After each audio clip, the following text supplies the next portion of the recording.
Hello, and welcome back to the Empowered Resilient Woman podcast, a podcast that supports all women on the journey to becoming their most resilient self in life and in business. I'm your host, Kimberly Smith, and today I am having a wonderful guest join me. Her name is Bre Clark. And Bre Clark is a seasoned multimedia journalist and news personality with over a decade in on-camera and behind-the-scenes experience. Her time living the hustle and bustle broadcast news and the pressure to perform actually led her to research the real impacts of imposter syndrome, a topic that we have talked about before, but I have shared that this is going to be an ongoing conversation. And I'm so glad to have her on and be getting her perspective, because her research has actually led to her launching her talk show called The Real Deal and bringing awareness to imposter syndrome and the imposter phenomenon that leaves some of the most talented people doubting themselves, their identity, and their accomplishments. So we all need to keep, unraveling the layers of this topic. Welcome to the show, Bre. Yeah, thank you so much for having me, Kimberly. I'm excited to be on. Of course. And you are joining from Austin, Texas. I know I'm here in Houston. We have just gotten our first dip of cold weather. Are you staying warm over there? Yes, I'm happy because this summer was hard. It was rough. I'm expecting, I'm pregnant and I'm just like, you know what, the heat, I need you to go away for a little while. Oh, yes. I totally hear you there. I was pregnant with my daughter in Florida, and those elevated temps and then your elevated body temps, I think we're all kind of welcoming the cooler weather. So yes to that. Well, I'm so glad to have you on the show. I know that we kind of we're talking about what we wanted to have this conversation revolve around and brainstorming. And, you brought up a really great topic, which is just continuing to normalize mental health, and then also talking about overcoming performance pressure, right? So, but before we get into that, before we get into the meat of it all, share with everybody a little bit more about your story. Who are you? What do you do? How do you do it? What are you passionate about? Let's hear it all. Yeah, it's funny. Every time someone asks me that, I'm in a slightly different season of my life every time. And I feel like I've lived like 50 lives in just my short time here on Earth. I'm not even that old. But I'm about to be a new mom. Of course, we're about to have a little girl. I have Congrats. Thank you. Thank you. I do have a son who's 6. We thought he was the only one, but apparently we're having another. I've been married for over a decade, almost as long as I've been in television. Television was something that just kind of came by surprise, for me. That wasn't something that I thought that I was going to get into. I didn't want to go to college. I wasn't, interested in that sort of thing. And it's not that I didn't like school. It's not that I wasn't smart. I just didn't think it was for me, but it was. And that's how I kind of started my career in journalism. And so I've kind of been on that track since then. And I've loved every part of it and have hated every part of it all at the same time. But that it goes back to that pressure that you talked about. And so with that experience in this season of, our lives, we're working to just kind of heal some of those wounds and help people navigate life as it is today, with all the added pressures to perform, because it's not just celebrities anymore or people who are on the news or anything. It's everyone. Everyone is having this pressure to perform with the emergence of social media that's not going away anytime soon. Oh my gosh, that is so true. And I love how, you've had kind of this unconventional path into journalism. And so, do you think that, because we're going to get into the imposter syndrome conversation anyway, do you think that you really had some of that impacting your decision to maybe not go to college, right? Because, you obviously, were bright, you had a passion for it, but you were like, no, not for me. Do you think you had some of that imposter syndrome kind of creeping up in the shadows as part of, swaying that decision? I don't think then. I think it kind of happened a little later. I think there are things that contributed to, that, of course. I mean, there were a lot of expectations to do well, and anything that you did, you had to do well. I mean, especially me being a woman of color, it was Sure. just, if I don't do this well, it's not going to grow great. And so I think a little bit, but I think more later into my career when I started to get to know myself a lot better, and started to move around this country. We've moved 13 times in the last Oh, years. goodness. And just, seeing different people and being in different cities, and seeing how, every area and every group of people navigate a little differently, but we're all similar in some way. Kind of started help. It didn't help. It fostered, some of those imposter syndrome thoughts, that were coming up. But at the same time, it also helped me identify some of those things, Yeah. because unfortunately, a lot of people don't realize that they're dealing with this type of thing.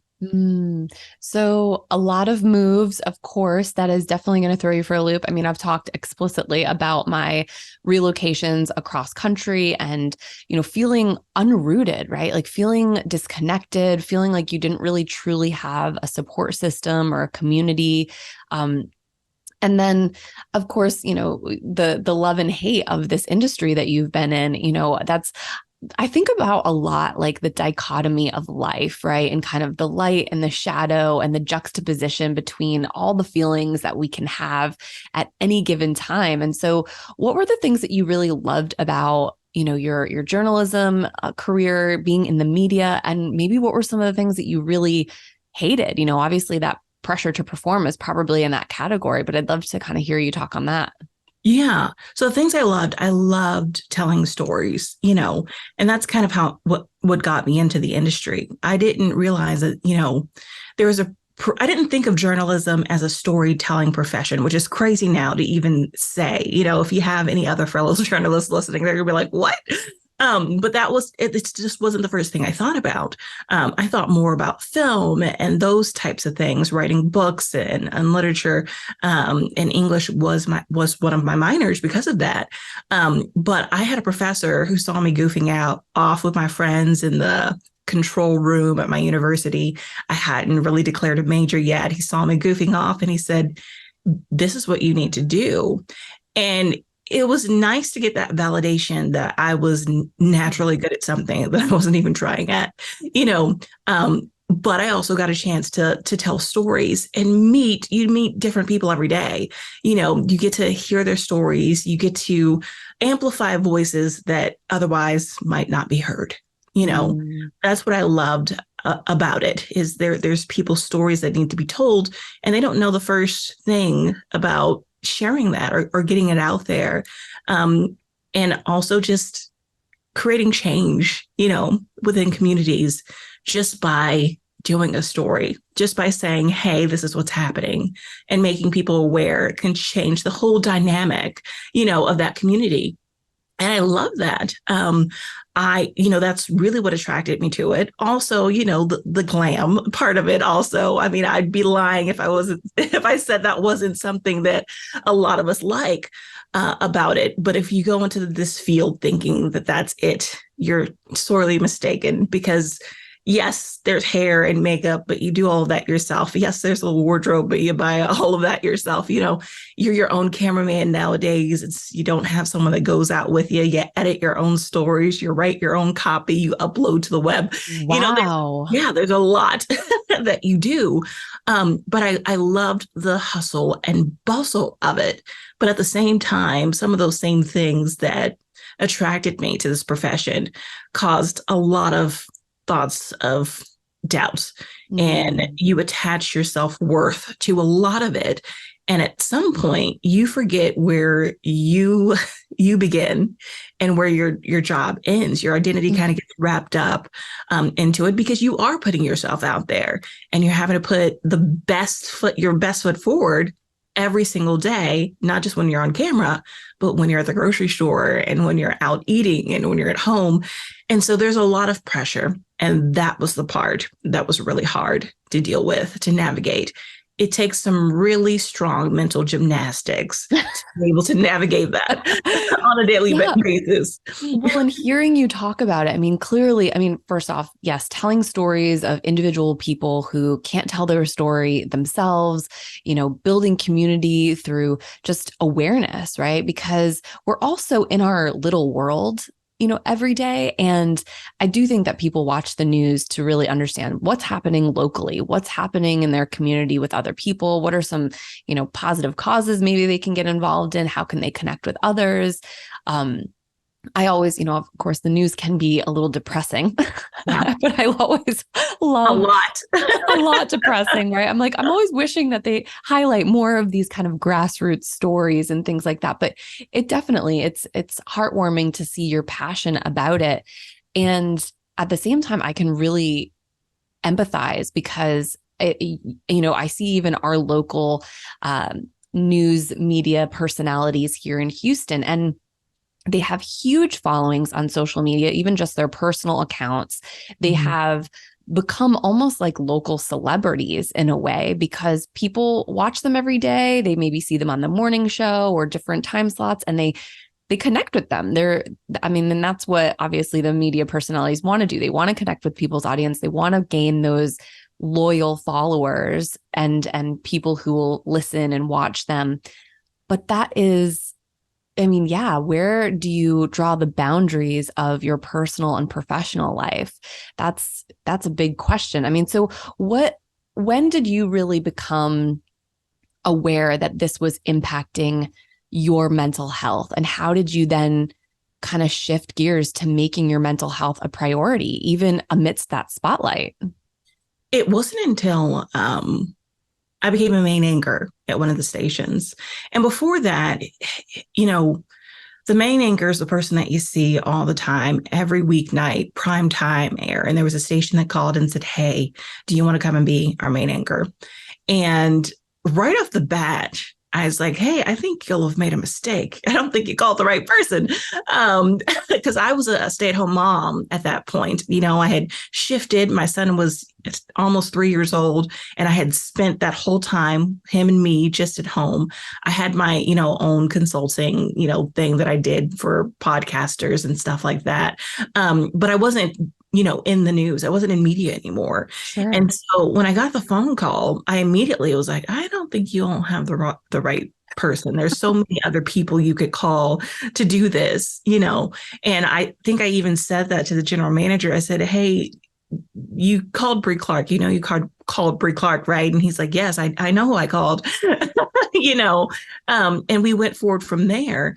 And there were days where I'd walk in and I would feel like, yes, this is what I was meant to do. I've missed this, being a stay-at-home mom just wasn't the same as you go from doing hustle and bustle every day, running, for more than 8 hours a day, to screech halting, changing diapers, nursing, those types of things. And so it was a big shock. And so to get the opportunity to go back to something that I loved, even though I did desperately want to be a mom, there was that whole, and then I realized that was something that my identity was very much tied to, was my job as an anchor. And at the time, I didn't feel like that was harmful. I thought, no, we all embrace this. I'm a news anchor. I'm going to do this. But in that, any feedback that I got, it didn't matter if I got, 20 nice emails. That one email that I got, or that one social media comment, or anything that I got that was negative, hit me to my core. It was, see, they made a mistake. See, you're not the right person to do this. You just got lucky. I don't know why they called you. They're going to find out. They're going to fire you. All these things, right? And I started noticing that these thoughts would get louder and louder and louder. And it was frustrating because for a while, I was the only woman in the newsroom. We didn't have any female reporters. Oh my God. For a while. I was the only female in upper management, basically. And so I was surrounded by these men, and they all seemed like they just kind of had it figured out. If they were doubting themselves, they definitely weren't saying it out loud. Sure. But it's so isolating from your perspective, being the Yeah. only woman, a woman of color. I mean, Yeah. yeah, and not feeling like validated at all in the sense that, your colleagues are certainly not sharing these struggles. Yeah. Yeah. So I started, having these thoughts and I'm like, where is this coming from? And I started remembering back to my reporting days, having some of those thoughts. They weren't as loud and all the other reporters around me feeling that same way. Right. So I started reaching out to other news anchors who were women in other markets and just saying, hey, this is kind of what I'm dealing with. Can you help me fix this? And some of them are like, what do you need to fix? There's nothing you need to fix. And I'm like, no, I am failing at this. Mm. And some of them were puzzled. Some of them actually had some suggestions to kind of help me feel more confident. I even hired my own consultant at one point to kind of just help with the things, the emails, those like small emails that I was seeing every once in a while.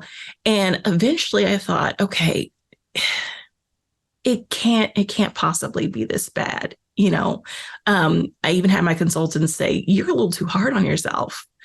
And I That thought, internal critic can just be brutal. And I love that you're sharing some of these raw thoughts that are coming across your mind because, we don't realize them sometimes in the moment, but I feel like every single thing that you just said there, like, no, they called the wrong person. And no, this can't be for me. Of course, you're failing again, right? Like these are exactly the thoughts that all of us women feel when we are up against a challenge or in a situation where we then start to doubt ourselves, where, everything could be positive, but for whatever mysterious reason, like we are letting that one small thing tip the scales to complete self-doubt and let it shake us to the core. yeah. Yeah. Well, the thing is, a lot of those thoughts that I was having were attached to these less complex thoughts from childhood or less complex thoughts that I had heard, at some point in my life prior. But it took a while for me to even identify that, in the moment, you're just like, oh, these are all true, and you're doing your best to fight them and white knuckle your way through it. But I tell people the thing about imposter syndrome is that those thoughts, they didn't just manifest on their own. They didn't just come about, out of nowhere. They're attached to something, right? Yep. And the biggest way to get over imposter syndrome is to figure out that root, to figure out where it came from. And so here I am, main anchor at the station, mom, trying to be a mom and wife and all the things. And finally, I'm just like, there's something that has to happen for me to shift. If I continue to think this way, I'm going to have an issue because for the longest time, I just thought, oh, this is depression. I'm depressed, right? Not realizing, no, this is extreme self-doubt. This is blindness to who you actually are. Because at some point you start to believe that you're just faking it, that you aren't who you are, that you haven't accomplished these things on your own. And the truth of the matter is, no station is going to call someone to be their main anchor if they're not qualified. Right. If they haven't done their research, if they don't for sure know 100%, right? I mean, I've spent, over a decade in recruiting and absolutely, you look at people's backgrounds, you do your research before you reach out to them. So they knew who they were getting. I mean, and so it sounds like you were on this real mission to unravel this inner critic, to get to that root cause, right? And, in the landscape of talking about mental health, I think that this is something that gets completely overlooked, right? In our culture now, where it's like, well, take this pill and you'll feel better, right? And medicine certainly has a place in mental health. I would never deny that. And I know that one frustrating thing for me as I've kind of gone along my mental health journey, my battles with anxiety and imposter syndrome, is the fact that, medical professionals just really wanted to put a Band-Aid on it. And it really took some personal will to say, no, like that's not good enough. I need to get to the root of this because otherwise it is going to come back around. It is going to come back up. This is not a long-term solution. Yeah. So what were some of your obstacles in getting to that root cause, be it cultural stigma or the minimizing of the fact that this was even occurring in your industry? Yeah. Give us some insight. Well, there were several factors. The biggest one is that most people with imposter syndrome, there's this fear of getting found out, right? Mm-hmm. So if I admit to myself or anyone else that I might have imposter syndrome, your brain tells you there's a good chance that they're going to say, no, you actually are an imposter. You actually aren't qualified. Or for me, in some cases, you were only hired because they needed to fill a quota, those types of things, right?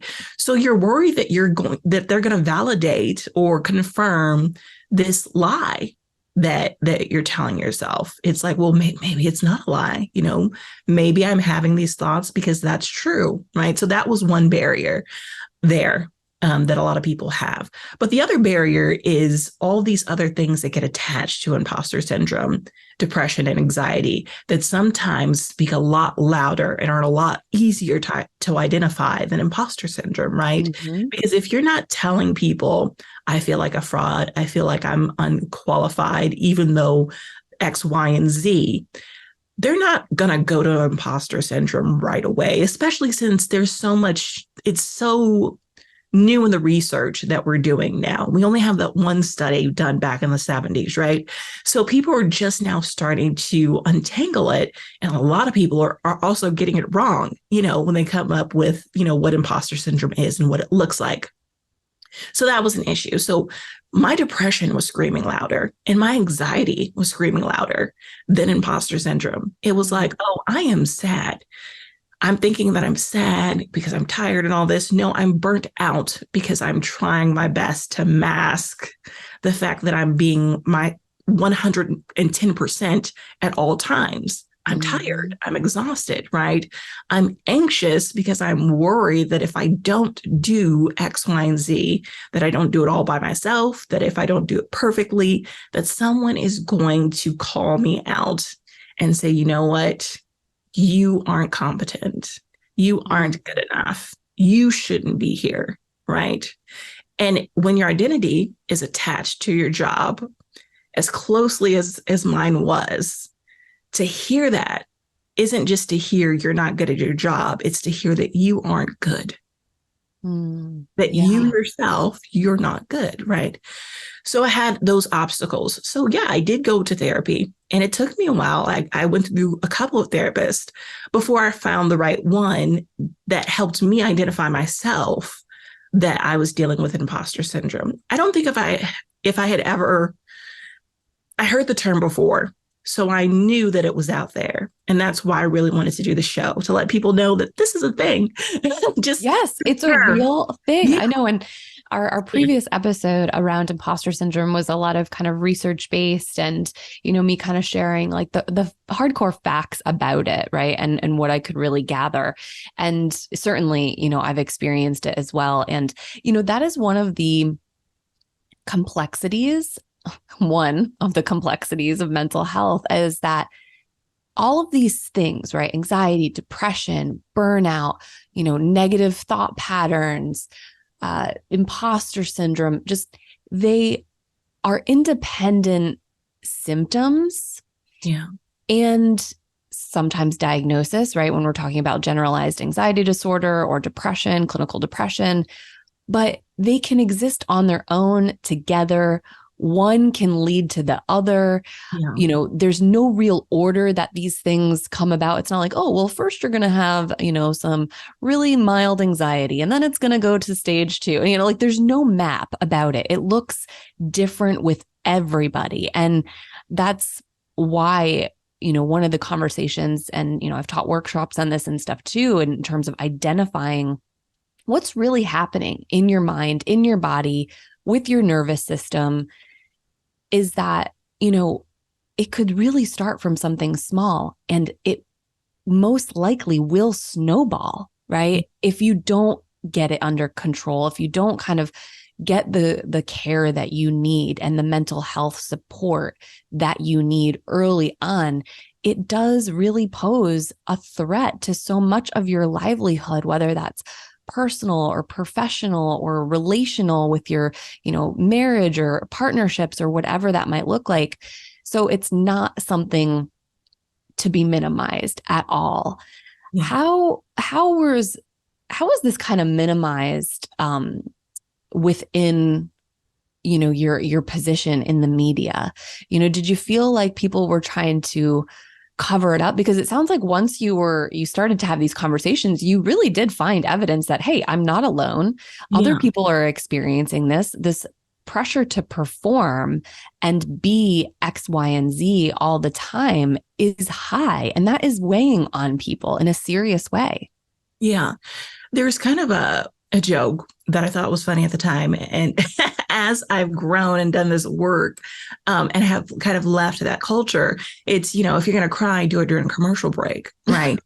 That's basically, Well, and at work, in corporate, it's always like you can always cry in the bathroom, right? Yeah. You can always go and have a cry, wipe your tears, and go back to your desk. Yeah. Well, I think first off, the type of people that enter this field and do well at it have already mastered compartmentalizing any type of trauma or issue that they're dealing with. So you come into this industry already probably knowing how to just shut everything out, which is not healthy to begin with, right? So you have a whole bunch of people who are already dealing with anxiety or trauma or those sorts of things. And then you add this pressure to perform on top of that. And it's just this soda bottle waiting to pop, and for some people, it doesn't happen until 30 years later. For some, it happens within the first few months. It just depends on the person.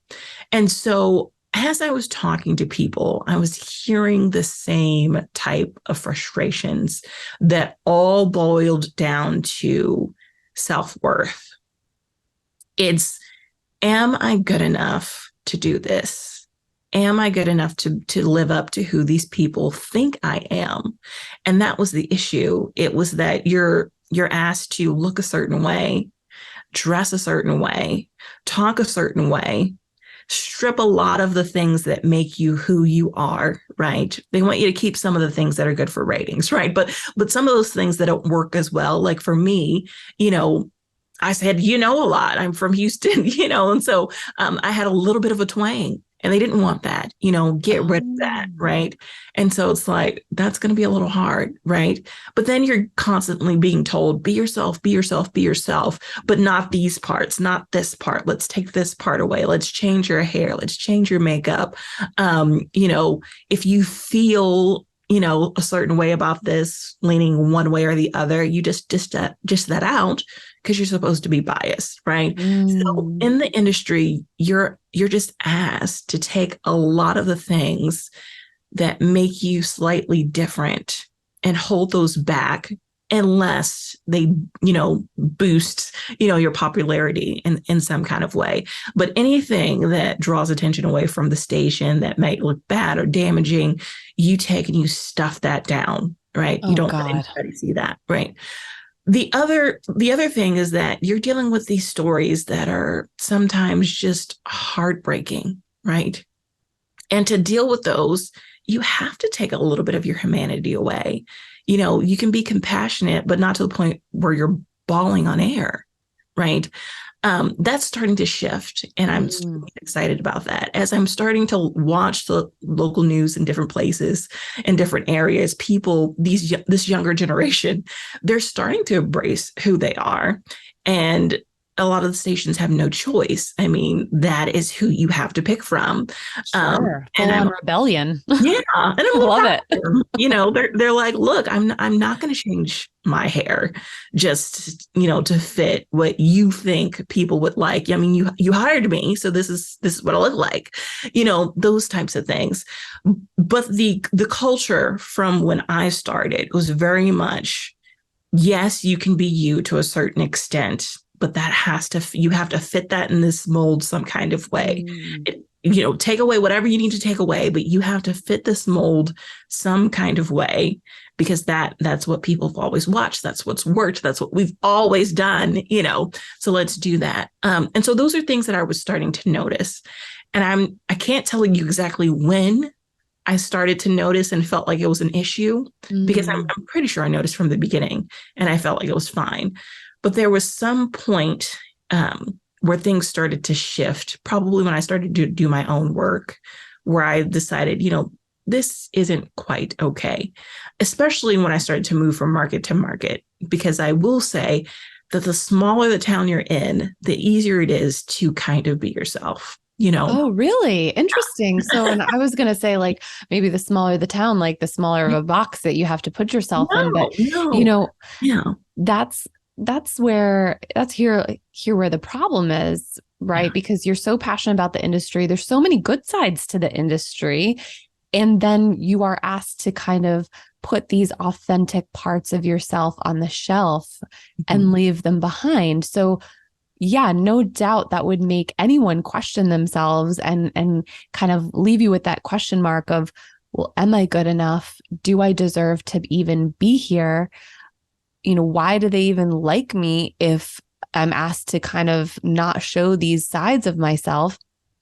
And I think no matter the industry, that's kind of par for the course, right? I know that in corporate, I've struggled with that as well.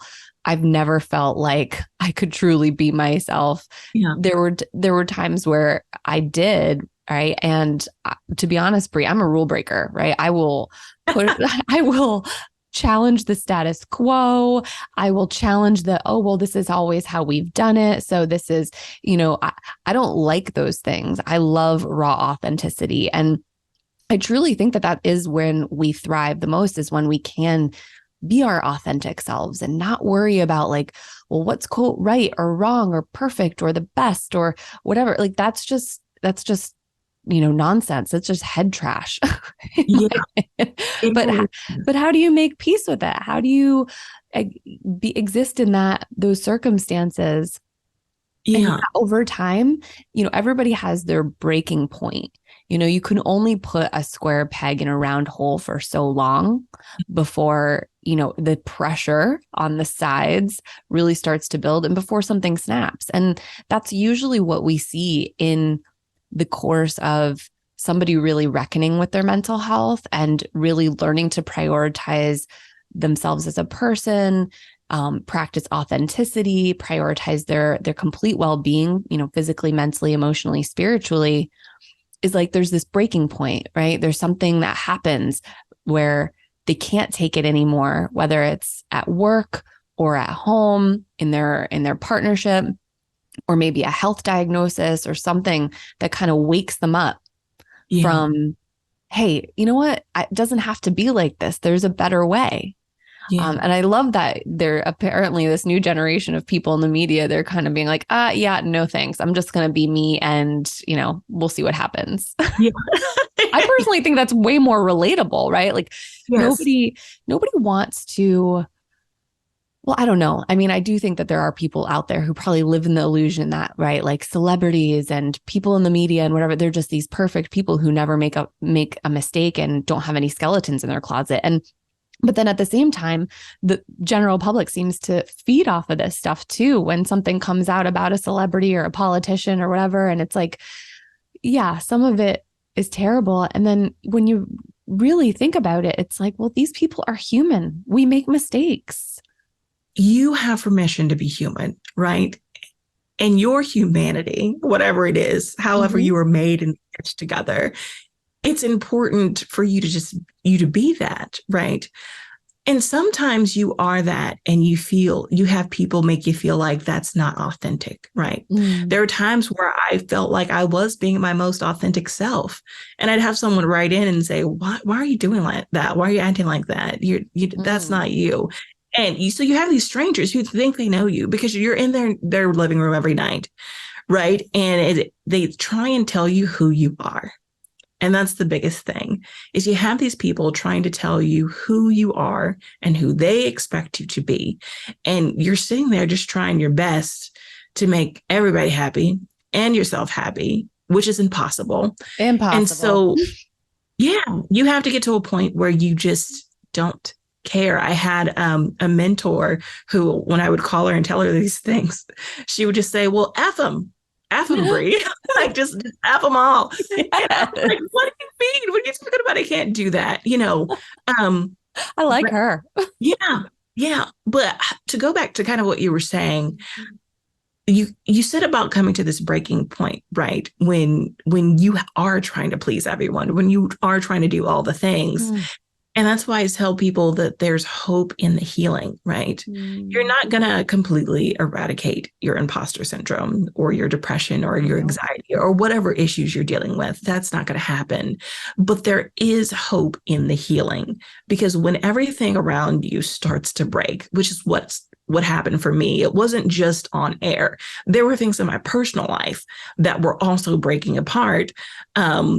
I have a son with autism. We were trying to help and figure him out. I was dealing with health issues for me. My marriage is fine. I love my husband. We love each other, but there's strain, in any marriage at some point. So we were having a lot of things happen all at once. And the pandemic was going on at the time. And so I had this moment of where it felt like everything was breaking apart. But that is when you can do some of your best work, is when you're in the throes of crying and being frustrated and not being able to get out of bed, because your body is finally telling you enough is enough. Right. Enough is enough. And at that point, you have no choice but to try and either dig yourself out of it or give yourself more time. And so I tell people there's hope in the healing, but you also can't do this alone. And for me, a person who looked like everything was fine most of the time, to have the people around me all of a sudden see me completely crumble. They didn't realize that had already started. It just wasn't showing up on the outside. I had a community just rally around me and say, what can we do? What we need to do? And sometimes it was just them calling and speaking truth, not trying to, pat me on the head and say everything's going to be okay, but honestly dissecting what was going on and trying to help me see the opposite of that, trying to help me, say, hey, I know you're feeling this way, but Bre, look at all of the things, all the good things, all the things that are happening. And I know it feels awful right now, or people calling me and telling me their problems, saying, look, I'm dealing with this too, right? Or I'm dealing with a situation, and you're going to get, just like I'm working on getting through this, you can do this too, right? And it didn't happen overnight. It wasn't something that I had a phone call one day and then I was fine the next. It was continual work and people continually checking in on me and me not completely withdrawing, that allowed me, to kind of help move past some of these things. Oh yeah. And that there's so many things that resonated there. And for anybody that maybe is in that place of you haven't reached out to anybody, you don't know where to start with finding a therapist, maybe you're new to the whole therapy world, but you've been feeling like that is something that you need to explore. We have this fear that of kind of showing that vulnerability to people and showing people that we're imperfect and showing people that we're struggling. But then we all know that other people struggle. We all know logically that, people have their own struggles in their life and things aren't necessarily as perfect as they look. Well, we have to be transparent about that. That vulnerability is what breeds connection with other people. It's what helps love grow. It's what helps us form some of the most strong relationships, whether they're friendships, or I know that even in my, immediate family, as my brother and my sister, and as the three of us have gotten older and had our own hurdles, it has brought us closer as siblings to really hold space for each other. And that practice of holding space, right? Not trying to fix somebody's problems, but being just a gentle witness, right? Just really listening, and, being there to tell them that, like, you're here for them. You're there to provide whatever support they need. Maybe it's an added perspective. Maybe it's, just bringing them out for coffee or lunch or something. Maybe it's just whatever it is that you need, just knowing that you have a resource and somebody who you can really rely on, because we're also hyper independent too, right? Like, when we look at cultures and different places in the world, there's so much more multi-generational households and people who kind of rely on each other. And there isn't that anymore, right? We all have to drive across town or like get on a plane to like see our family. And it can feel really lonely. We can feel really disconnected from everybody, but it takes that intentional vulnerability and kind of revealing some of maybe your insecurities to bridge that gap, to build a stronger connection. And in return, right, then you feel supported and you feel like you actually have a place to be your authentic self. There's so many benefits from that. Of course, one of the huge things that, these mental health struggles can kind of take us down the path to is burnout, right? Yeah. Where have you learned to really kind of come back from that phase of your life when maybe you were feeling the most burnt out and, you needed to really nourish yourself to get back to that place of being able to grow and move on? Yeah. That's hard. Because that's probably one of my biggest struggles is burning myself out. Feeling, with imposter syndrome, there's 5 archetypes. And there's one that's the superhuman, I call it a superwoman. They think that they can do all the things. And if they don't do all the things, then that means that they're not who they say they are, And so that's one of the things that I deal with. And I have to make lists for myself. I have to create stopping points for myself. And that took a lot of intention, getting guidelines on that, because for the longest time, I did not know how to rest and I didn't know what rest was. I thought it was sleeping and that felt lazy to me. Right. Yep. And so I'm like, take a nap. Why? There's so many things you could do and that I could be doing. And if that sounds like you, I would encourage you to think about what it would look like if you poured from a full cup instead of an almost empty one. If you're able to accomplish all these great things on a near empty cup, just imagine if you took the time to fill that cup up, and how much, greater things will be. I've learned that either you give your body rest or your body will force you to rest. There have been several times in my life where my body has forced me to rest, and that is not fun. So if you want to save yourself some time, give yourself that time to rest. And signs of burnout are really just, you're super irritated, you feel frustrated in everything that you do. Like you're getting things done, but you're frustrated in it. And you just feel this dread for things that you loved, but they just feel like a hassle. It's like, I really want to do this thing, but also I really don't want to do this thing. Right. Yeah. And that's where I started feeling with things. And so after talking to a therapist who was like, you're burnt out. My husband as well, when he sees that I'm on that verge of being burnt out and I'm not listening to him because I'm hard-headed and I'm like, I need to do the things because you're not going to do the things. Every wife said, he takes a list and he lists out all of the things that he's seen me do. Not just that day, but maybe that week or that month. And he says, do you see all these things that you've done this month or this week or this day? And you're trying to do more and you're saying you haven't done enough. You're exhausted and you need to rest, right? And so if you're not married, give someone permission to do that. Someone that's close to you that and that you trust, to say, hey, these are all the things that you've done, and I really need you to rest. And it's up to you to follow through and actually do the rest, because they can say all day long, you're doing all the things. But until you voluntarily rest, it doesn't matter. That work doesn't matter. And so I had to make the commitment and an agreement with not just my therapist, but with my husband and the other people that I love, that when they pointed this out to me, that I was going to, follow through with being accountable and rest, and that doesn't always look like sleeping or sitting, or it's whatever fills your cup. It's whatever refreshes you. That might actually mean going on a hike, right? Right. Or, going for a row or exercising a little bit or taking a long walk, but whatever that is, you need to find out what rest looks like for you. You also do need to sleep.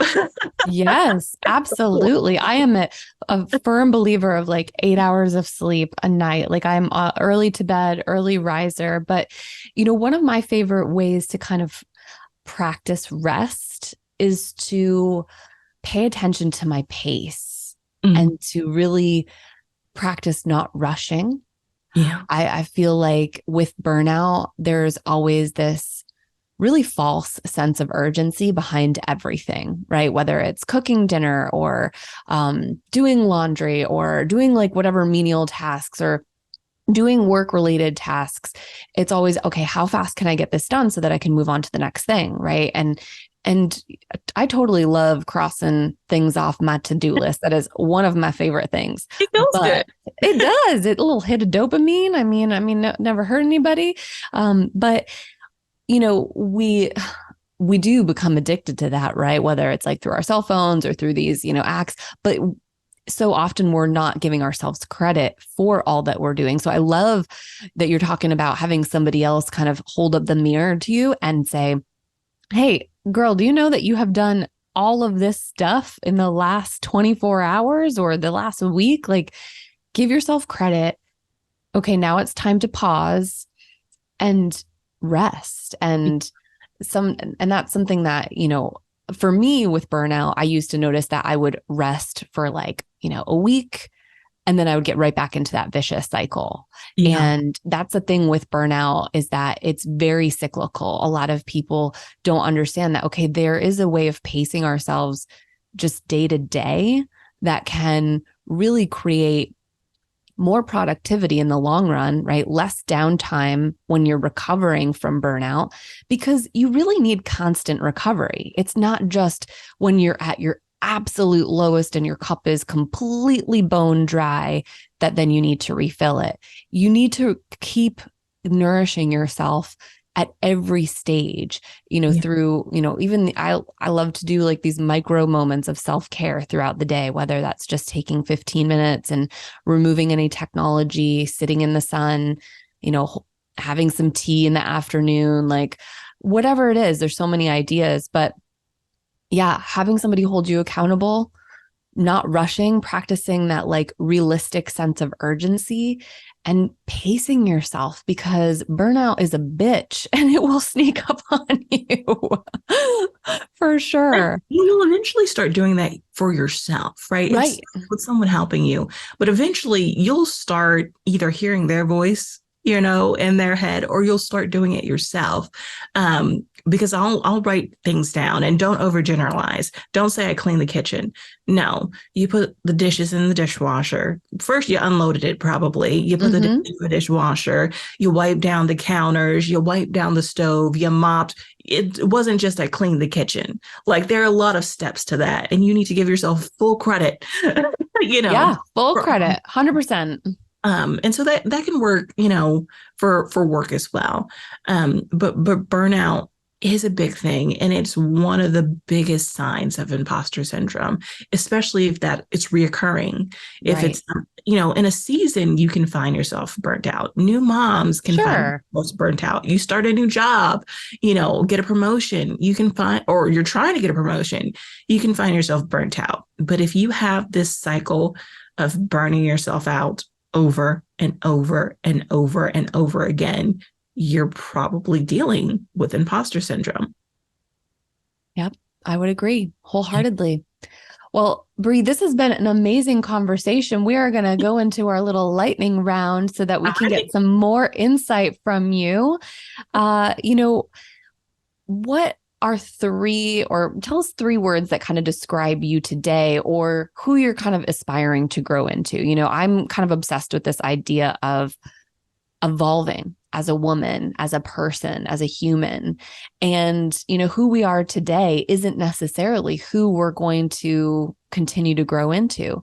So yeah, if we could get some insight into that, maybe how you describe yourself and what you're aspiring to grow into. Yeah. So I would first off describe, I am a lot calmer than I have ever been in my entire Love life. it. It's beautiful. Yes, I am finding myself that I'm a lot calmer, and it takes a lot more to ruffle my feathers. And that's something that I'm excited about because I have been a hothead for most of my life. And so calm is probably how I would describe myself. Intentional.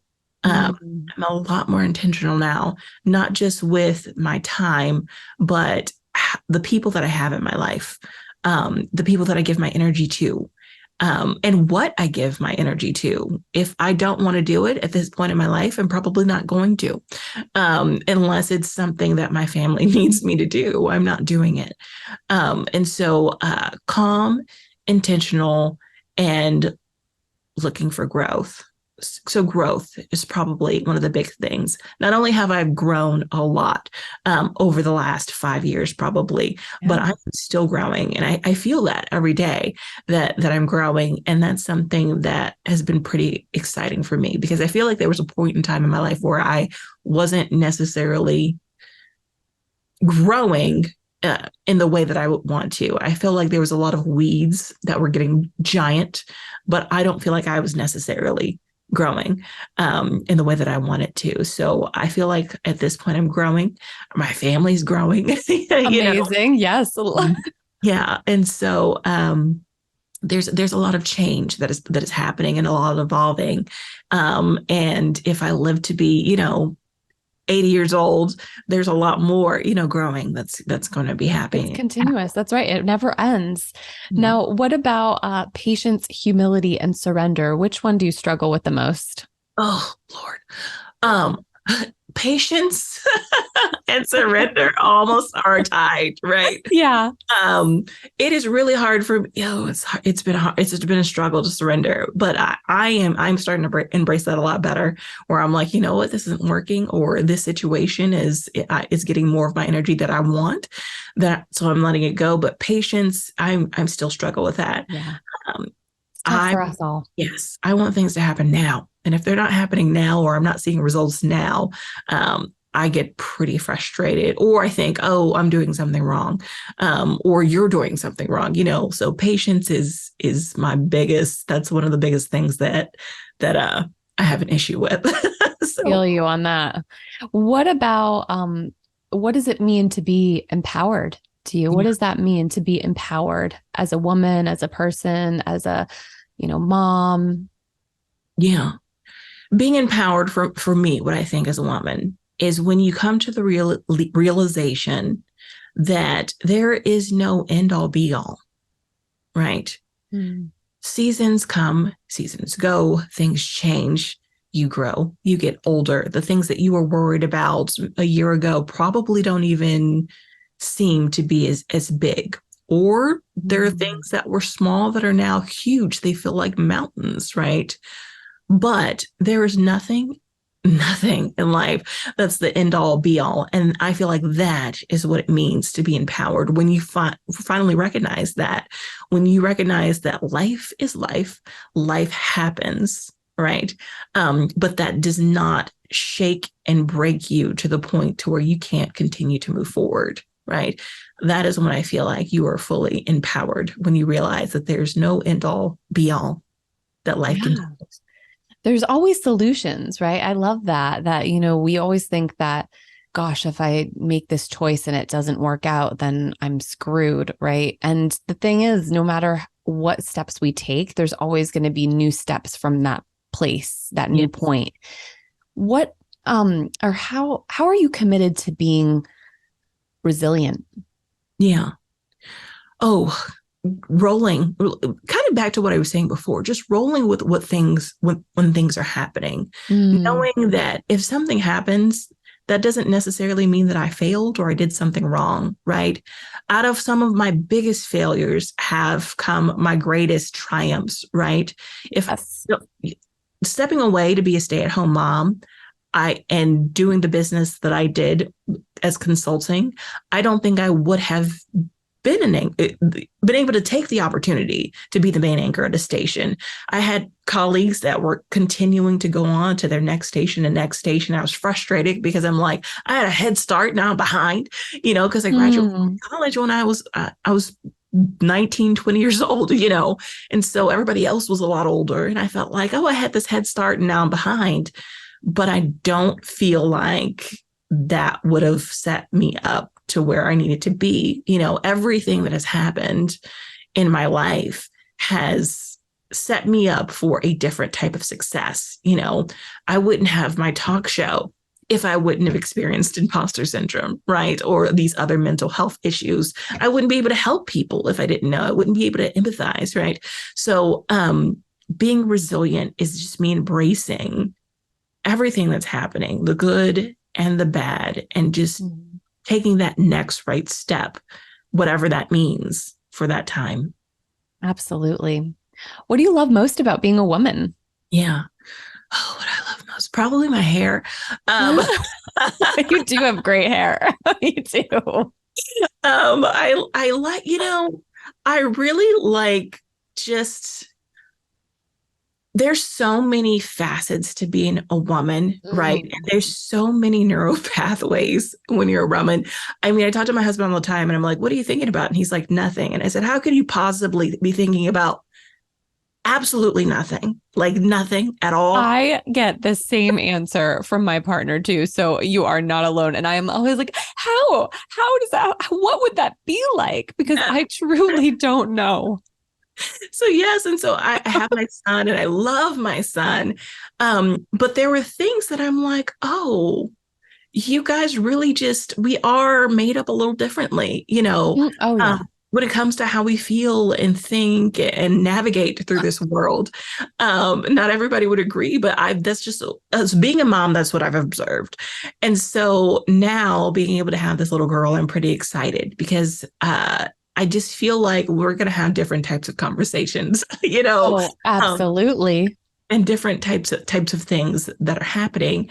And with that comes all these other stresses, like, imposter syndrome is probably a thing because of the way our minds work. But if you learn to master those thoughts and realign them and use them to just help you move forward, there's so much that you can do. And so that's what I love being about a woman, because I do believe that we're very resilient. I do believe that we're very unique in the way that we experience the world. And that's what I love most. It's just how our brains work when we have the right tools to And you're so right because you're so right because I just actually came across an article the other day that was talking about how women's brains and our synapses and our neural pathways are completely different. And although most of the time I kind of preach that multitasking is not really great thing to do, we all know I talk more about like parallel tasking, right? Like being able to kind of seamlessly jump from one to the next and getting better at that agility versus kind of doing two things at once. But I guess there is some scientific proof that we actually really do have that capability to kind of hold those multiple thoughts and actions at the same time, right? It's kind of like that test where they have you like pat your head and rub your tummy at the same time, right? Like your brain is in two different places. But yes, I love it. Now, what about a transformative book, or, if you have a favorite podcast that you're listening to, or it's just something that's really, nourishing you, filling you up. I know a lot of our listeners love to read. And so we're always looking for new material. If there's something that's really changed your life or the way that you've thought about life, we'd love to hear it. Yeah. Yeah. I don't want to be cliche, but maybe I'm not anymore because people aren't as Oprah, fanatics as they were before. I love me some Oprah. Yeah. She is a wise woman. That is for sure. I see her as like this sage, right? Like she's just like this wise sage woman. but I still am. I still am. And so it's funny because the Gen Zers kind of moved away from that, and there's other people. But Oprah's book, What Happened to You? I'm really liking that. It's been out for a while, but I've finally got a chance to dive just into it, and it does talk about imposter syndrome and some of the other things that are happening. So I really like her book, and I really like her podcast. Super Soul Sundays, because she has people on there and they just dive deep, into just being in the present, living your life in the present. And, they're not being this end all be all, just living your life in the present, staying out of your head. But if you can't, just finding, ways to navigate that. And so she's my inspiration for the things that I do. I mean, she's one of the reasons why I was like, yeah, sure, I can be a journalist for her. Definitely. And so, I mean, she's an icon, and she really forged a path as a woman of color for sure. Yeah. My gosh. I mean, I've looked up to Oprah as well, just like in her depth of topics that she's been brought to light. She has done some incredible, incredible work. And we will for sure link her resources, her podcast, and her book in the show notes. How can people connect with you, Bre? I mean, how can they connect with you or watch your show? If you want to share some places where that they can visit, and we'll also put these in the show notes. Yeah, YouTube. Okay. So that's where you can find my show. We have season 1 and season 2, and season 3 I put on pause because it was like, hello, surprise, baby. But we have our first season. We talk all about imposter syndrome and what it is, how to deal with it. We talk to a lot of successful people that you would never look at them and think, oh, you suffer from imposter syndrome. We talked to a couple of guys as well, because this does also impact them just a little differently. And so we talked about that on season 1. And so if you go to YouTube, Bre Clark TV, if you put that into Google, pretty much all of my stuff and everything from my entire career pops up on the first page there. And so it's Bre with 1 E, Bre Clark TV. You can find me on YouTube, my show there. It's called The Real Deal with Bre Clark. You can also find me on Instagram, where I have all those things linked as well. And so Instagram is where I spend most of my time sharing snippets, from my life and more personal things that have happened and that have gone on. So that's kind of where you can reach me. But on our website, BreClarkTV.com, that's where we also have merchandise.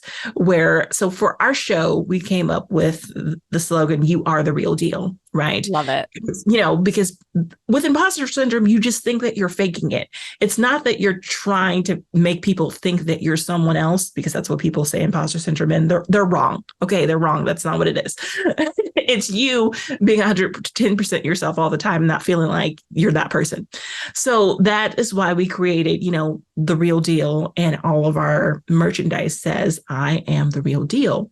And so when you're going into that corporate office that you're not feeling as confident in, or you're going to the gym or whatever, we have merchandise that says, I am the real deal, so that you can see it, other people can see it, and you just kind of get a little boost of morale. So we have that merchandise on our website. And so that's where you can find me most places there.